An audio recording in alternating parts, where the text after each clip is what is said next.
Doctor ortho Ayurvedic oil and capsule. अब दर्द भी घुटने टेकेगा। धामी सरकार के 5 साल पूरे, राज्य में लगातार सबसे लंबे समय तक सीएम रहने का बनाया रिकॉर्ड। बीजेपी ने गिनाई उपलब्धियां, कांग्रेस ने किया तंज। देहरादून में सीएम धामी और नितिन गडकरी की हुई मुलाकात। सड़क और आधारभूत संरचना परियोजनाओं पर हुई चर्चा। 750 करोड़ रुपए की परियोजना पर भी बनी सहमति। धामी ने किया लंबित प्रतिपूर्ति राशि शीघ्र जारी करने का अनुरोध। उत्तराखंड में रिवर्स पलायन को मिली रफ्तार। धामी ने कहा सीमांत और ग्रामीण क्षेत्रों में हो रहा है विकास। होम स्टे, होटल, स्टार्टअप, कृषि, बागवानी ने पकड़ी है रफ्तार। प्रदेश से आए लोग आ रहे हैं वापस। अयोध्या राम मंदिर चंदा चोरी के बाद देवभूमि में भी अलर्ट। केदारनाथ और बद्रीनाथ के अधीनस्थ मंदिरों में चंदे पर नजर। बद्री केदार मंदिर समिति रखेगा चंदे पर नजर।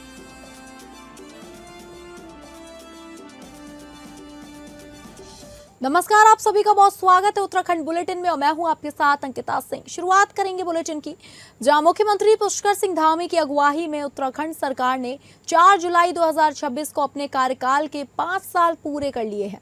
इसके साथ ही धामी राज्य में लगातार सबसे लंबे समय तक मुख्यमंत्री रहने वाले भाजपा नेता बन चुके हैं। धामी ने 4 जुलाई 2021 को पहली बार सीएम पद की शपथ ली थी।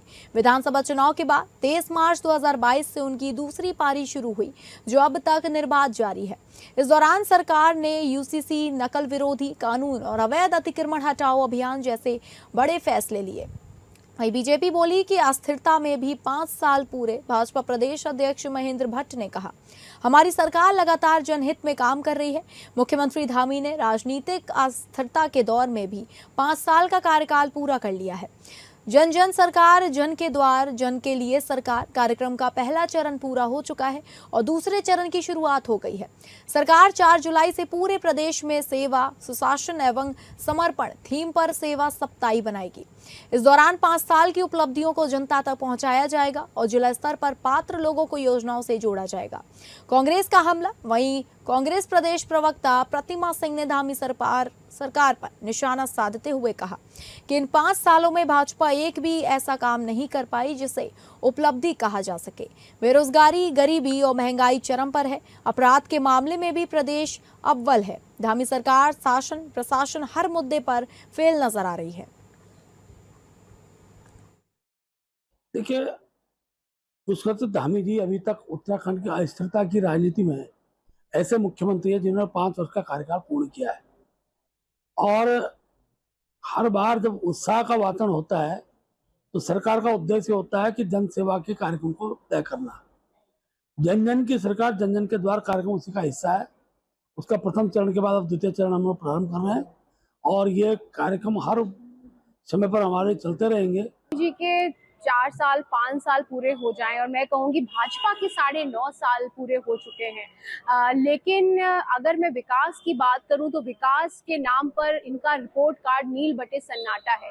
यही वजह है कि आज आपको आज भी मंचों पे खड़े होकर कांग्रेस को कोसना पड़ रहा है, बजाय अपनी सरकार की सफलताओं की, अपनी सरकार की योजनाएं गिनाने के बावजूद आप हर मंचों पे देख लीजिए सिर्फ धामी जी कांग्रेस को कोसने का कार्य करते। मुख्यमंत्री पुष्कर सिंह धामी ने बीते रोज नई दिल्ली में केंद्रीय सड़क परिवहन और राजमार्ग मंत्री नितिन गडकरी से मुलाकात कर उत्तराखंड की विभिन्न सड़क और आधारभूत संरचना परियोजनाओं पर विस्तृत चर्चा की। बैठक में प्रदेश के लिए लगभग 7,000 करोड़ रुपए की विभिन्न सड़क परियोजनाओं को सहमति प्रदान की गई, जिससे राज्य में सड़क संपर्क व्यवस्थाओं को नई मजबूती मिलने की उम्मीद है। बैठक में केंद्रीय सड़क अवसंरचना निधि के तहत वर्ष 2026 से 27 के लिए करीब 750 करोड़ की परियोजनाओं पर भी सहमति बनी है। इसके साथ ही राष्ट्रीय राजमार्गों से जुड़ी 5 महत्वपूर्ण परियोजनाओं को स्वीकृति दी गई, जिनकी अनुमानित लागत लगभग 2,966 करोड़ रुपए है। इनमें श्रीनगर बाईपास, पुरकाजी लक्सर हरिद्वार 4 लेन परियोजना, लोहाघाट और पिथौरागढ़ बाईपास, मझोला खटीमा 4 लेन विस्तार तथा रामनगर रानीखेत मोहन मार्ग के सुंदरीकरण कार्य शामिल है। मुख्यमंत्री धामी ने बैठक में वर्ष 2025 से 26 की 530.2 11 करोड़ रुपए की लंबित प्रतिपूर्ति राशि शीघ्र जारी करने का अनुरोध भी किया।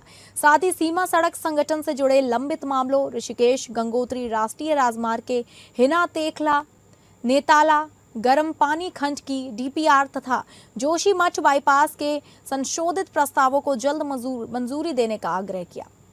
बैठक में आगामी कुंभ मेला 2027 को देखते हुए हरिद्वार बाईपास और कोटद्वार बाईपास परियोजनाओं को समयबद्ध ढंग से पूरा करने पर भी सहमति बनी।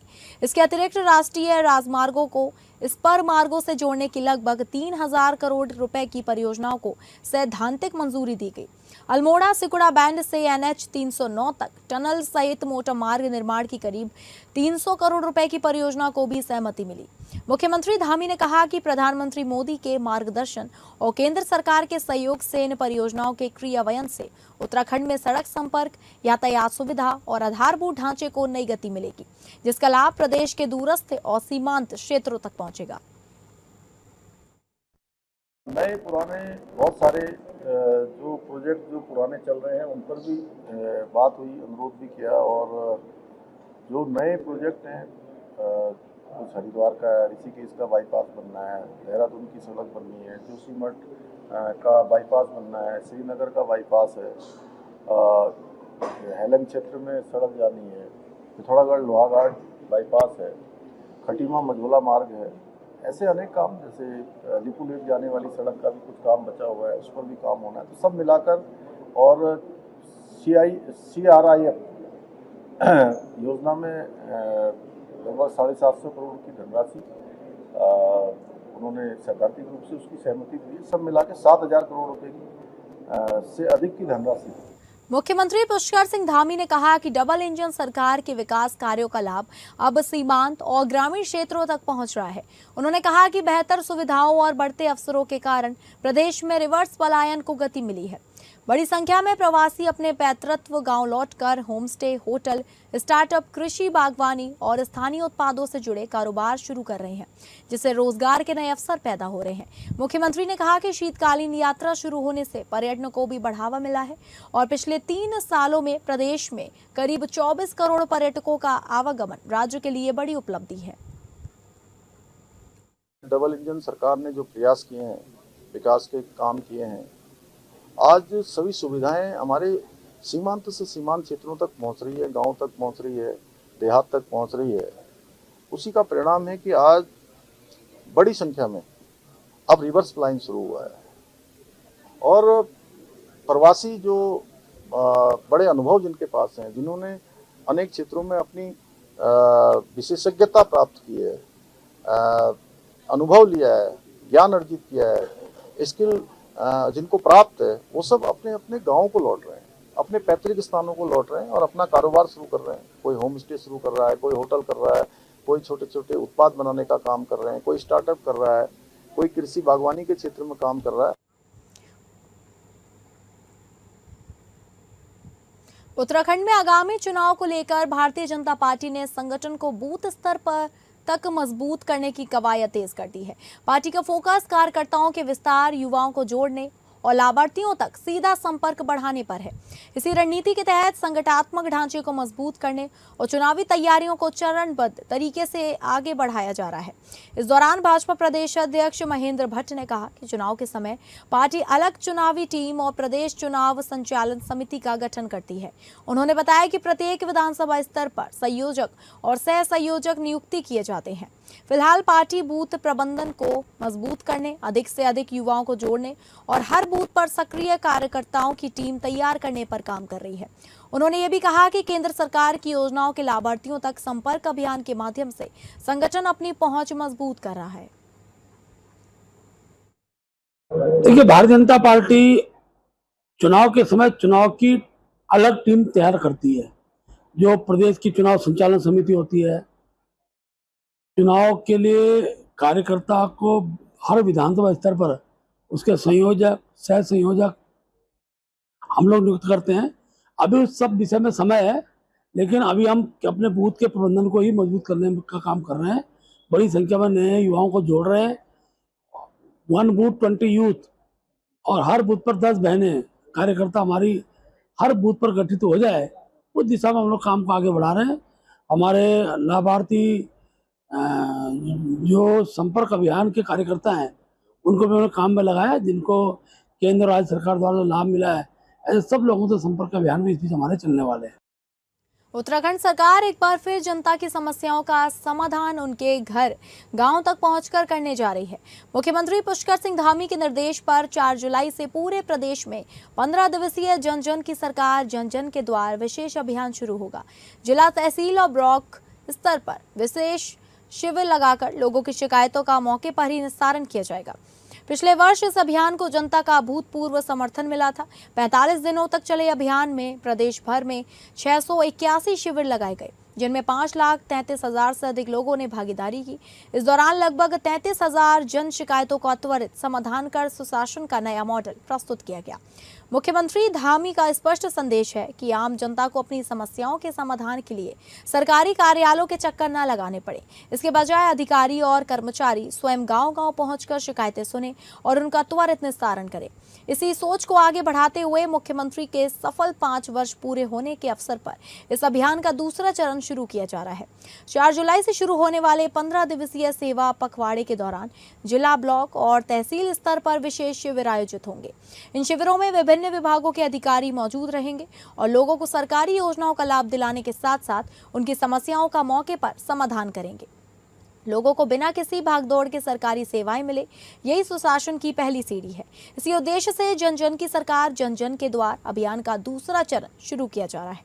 सभी संबंधित अधिकारियों और कर्मचारियों को पूरी जिम्मेदारी के साथ जनता के बीच उपस्थित रहने के निर्देश दिए गए हैं। वहीं सरकार का दावा है कि अभियान न केवल शिकायतों के त्वरित समाधान का माध्यम बनेगा, बल्कि सरकारी योजनाओं का लाभ अंतिम व्यक्ति तक पहुंचाने में भी महत्वपूर्ण भूमिका निभाएगा। अब देखना होगा कि अभियान का दूसरा चरण भी पहले की तरह जनता की उम्मीदों पर कितना खरा उतरता है।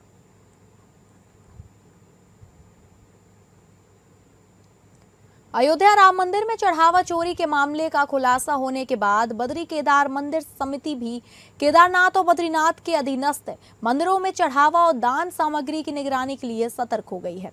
बीकेटीसी के सीईओ सोहन सिंह रांगड़ ने चढ़ावे की पारदर्शिता व लेखा जोखा रखने के निर्देश दिए हैं।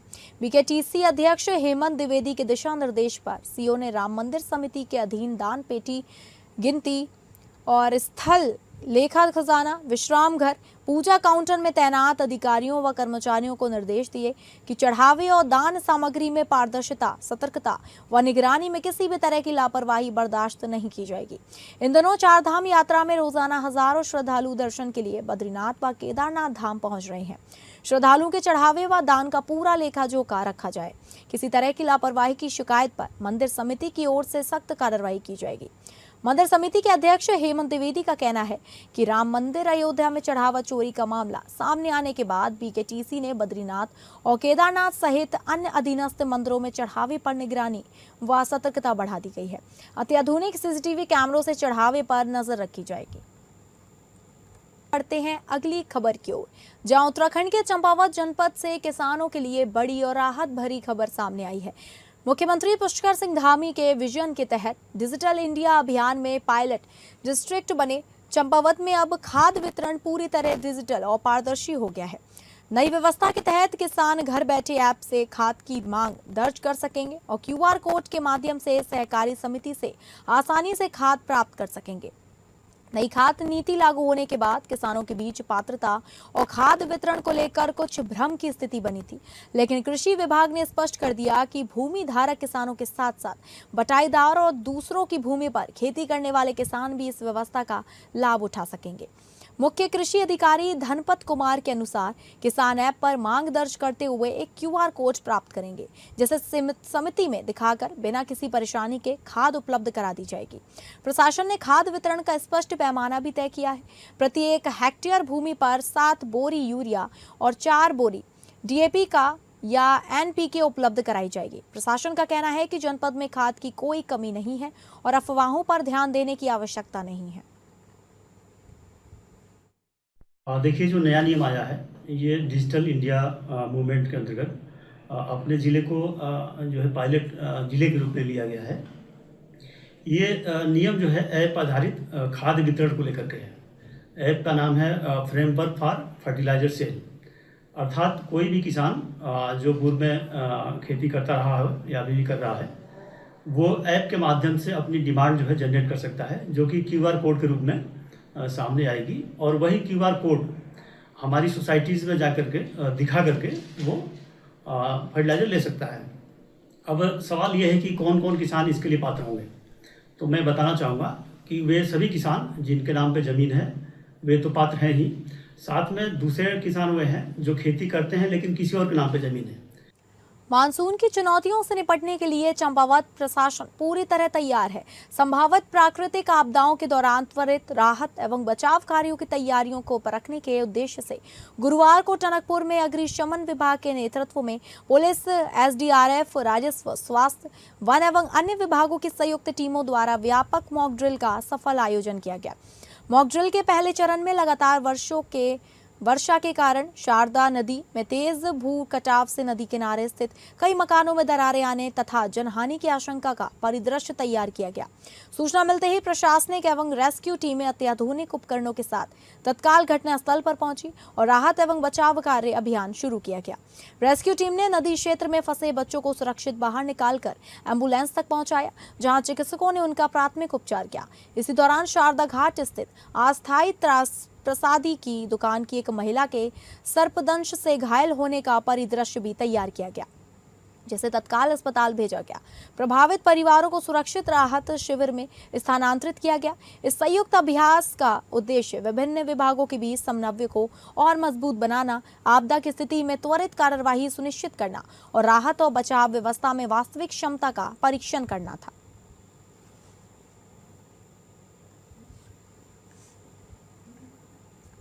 चंपावत में राज्य स्तरीय मेगा मॉक ड्रिल, मानसून आपदाओं से निपटने की तैयारियां परखनी। मानसून के दौरान संभावित आपदाओं से निपटने के लिए चंपावत प्रशासन ने कमर कस ली है। राज्य सरकार के निर्देश पर गुरुवार को जिले के 5 संवेदनशील स्थानों पर राज्य स्तरीय मेगा मॉक ड्रिल का आयोजन किया गया। अभ्यास के दौरान शारदा नदी का जलस्तर बढ़ना, तटीय भू कटाव, राष्ट्रीय राजमार्ग पर भूस्खलन, पूर्णागिरी मार्ग बाधित होना, बाराकोट में मानव वन्य जीव संघर्ष और धौन क्षेत्र में सड़क अवरुद्ध होने जैसे काल्पनिक परिदृश्य बनाए गए। सभी जगह राहत बचाव कार्य, घायलों को प्राथमिक उपचार, सुरक्षित निकासी, राहत शिविर संचालन, भोजन पानी की व्यवस्था और यातायात नियंत्रण की लाइव अभ्यास किया गया।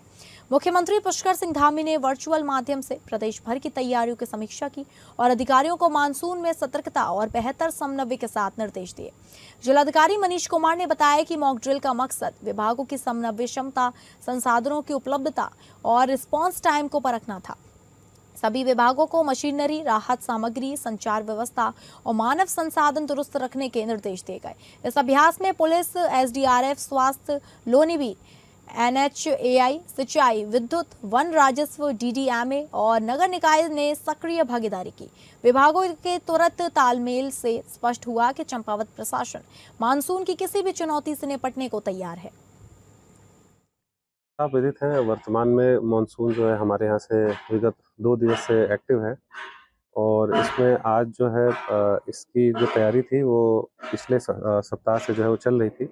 पहले टेबल टॉप एक्सरसाइज की गई थी, कुल 5 जगहों पर जो है ये सिनेरियो को रिप्लिकेट किया गया है और इसमें रेप्लिकेशन के बाद आज जो है ये कार्यक्रम जो है वो किया गया है। इसमें सभी हितधारक विभाग के उन्होंने सहयोग किया, जिसमें पुलिस, ITBP, NDRF, SDRF और हमारे UPCL, पेयजल जल संस्थान, जल निगम, सभी प्रशासन के जितनी भी संस्थाएं हैं वो सभी ने प्रतिभाग किया है। इसमें 5 सिनेरियो थे, जिसमें बाराकोट में जो हमारा वन्य पशु है लेपर्ड अटैक के लिए एक सिनेरियो को रखा गया था। साथ ही जो हमारा बाटना गाड़ है वहाँ पे मलबा आने की सूचना जो है वो प्राप्त हुई थी। जनपद चंपावत में गुरुवार को ग्रामीण विकास और महिला सशक्तिकरण की दिशा में एक महत्वपूर्ण पहल करते हुए भारत सरकार की महत्वाकांक्षी VBG रामजी योजना का विकास भवन सभागार में विधिवत शुभारंभ किया गया। कार्यक्रम की अध्यक्षता क्षेत्र पंचायत प्रमुख अंचला बोरा ने की। मुख्य अतिथि के रूप में संबोधित करते हुए अंचला बोरा ने कहा कि यह योजना ग्रामीण अर्थव्यवस्था को मजबूत बनाने, महिला काश्तकारों को आर्थिक रूप से सशक्त बनाने तथा किसानों को आत्मनिर्भर बनाने की दिशा में एक ऐतिहासिक कदम है। उन्होंने सभी जनप्रतिनिधियों और अधिकारियों से आह्वान किया कि योजना का प्रभावी क्रियान्वयन सुनिश्चित कर इसका लाभ समाज के अंतिम व्यक्ति तक पहुंचाया जाए। मुख्य कार्यक्रम के उपरांत क्षेत्र पंचायत प्रमुख अंशला बोरा ने ग्राम पंचायत डंडाविष्ट का भ्रमण किया, जहां वीवीजी रामजी योजना के अंतर्गत स्थानीय महिला काश्तकार कमला देवी की गौशाला निर्माण कार्य का विधिवत शिलान्यास किया। कहना चाहती हूँ वीवीजी रामजी जो योजना है, ये हमारी सरकार की एक बहुत अच्छी पहल है। मनरेगा जो इसका पुराना नाम था, ये केवल नाम में परिवर्तन नहीं है, ये पूरी व्यवस्था का परिवर्तन है। और एक तरह से मैं कहूँगी कि ये आज का दिन हम समस्त देशवासियों के लिए ऐतिहासिक है और एक नए युग का शुभारंभ है। और जैसा कि हमारे यशस्वी प्रधानमंत्री जी का जो विकसित भारत 2047 का उनका संकल्प है, उसकी ही ये व्यवस्था एक नींव है, जिसका उद्देश्य कि हमारे जो ग्रामीण क्षेत्रों के लोग हैं, उनको अधिक से अधिक रोजगार मुहैया कराना और जो श्रमिक हैं, उनकी आर्थिकी को और अधिक बेहतर बनाना इस योजना का उद्देश्य है। और मुझे ऐसा लगता है कि बहुत बेहतर ये योजना हमारे ग्रामवासियों के लिए रहेगी और मेरा भी ये प्रयास रहेगा कि हमारे चंपावत विकास खंड के चंपावत के पार्टी क्षेत्र के पुनाकोट वार्ड में पेयजल संकट की सूचना मिलते ही जिला प्रशासन हरकत में आ गया। जिलाधिकारी मनीष कुमार ने मामले का तत्काल संज्ञान लेते हुए अधिकारियों को मौके पर पहुंचकर राहत कार्य शुरू करने के निर्देश दिए। प्रशासन ने प्रभावित क्षेत्र में टैंकरों के माध्यम से पानी की आपूर्ति शुरू कर दी, जबकि खराब पंपिंग व्यवस्था को जल्द दुरुस्त करने का काम भी युद्ध स्तर पर जारी है। न्याय पंचायत पार्टी के पुनाकोट वार्ड में पेयजल संकट सामने आने के बाद जिलाधिकारी मनीष कुमार ने अधिशासी अभियंता पेयजल निगम को तत्काल प्रभाव से आवश्यक कार्यवाही के निर्देश दिए। डीएम के निर्देश मिलते ही विभागीय टीम मौके पर पहुंची और स्थिति का जायजा लिया। पेयजल निगम के अधिशासी अभियंता अशोक स्वरूप के अनुसार लगातार हुई बारिश के कारण मुख्य पंपिंग स्टेशन पर तकनीकी खराबी आ गई, जिससे पानी की पंपिंग बाधित हो गई। इसके चलते जल उत्पादन कम हुआ और पुनाकोट वार्ड में पेयजल आपूर्ति प्रभावित हुई। हालांकि प्रशासन ने संकट की घड़ी में लोगों को राहत देने के लिए वैकल्पिक व्यवस्था तत्काल लागू कर दी है। प्रभावित क्षेत्र में प्रतिदिन टैंकरों के माध्यम से पेयजल उपलब्ध कराया जा रहा है। इसके साथ ही तकनीकी खराबी को दूर कर मुख्य पेयजल लाइन को जल्द पूरी क्षमता के साथ बहाल करने का कार्य तेजी से किया जा रहा है।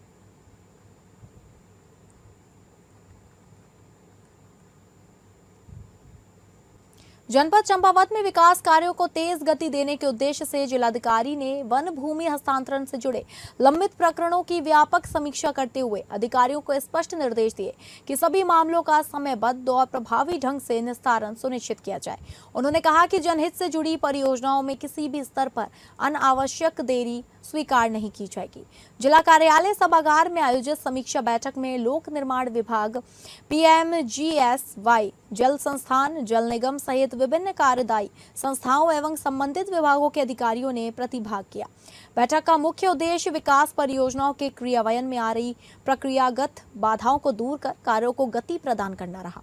बैठक के दौरान विभागवार वन भूमि हस्तांतरण से संबंधित लंबित प्रस्तावों, उनकी वर्तमान स्थिति, हस्तांतरण प्रक्रिया की प्रगति तथा सामने आ रही चुनौतियों की विस्तार से समीक्षा की गई। अधिकारियों ने जिलाधिकारी को विभिन्न मामलों की अद्यतन स्थिति और उनके समाधान के लिए किए जा रहे प्रयासों से अवगत कराया। समीक्षा के दौरान जिलाधिकारी ने कहा कि विकास परियोजनाओं के समयबद्ध क्रियान्वयन में वन भूमि हस्तांतरण की प्रक्रिया अत्यंत महत्वपूर्ण कड़ी है। उन्होंने सभी विभागों को आपसी समन्वय के साथ आवश्यक अभिलेख एवं औपचारिकताएं शीघ्र पूर्ण करने के निर्देश दिए, ताकि किसी भी प्रस्ताव के निस्तारण में अनावश्यक विलंब न हो।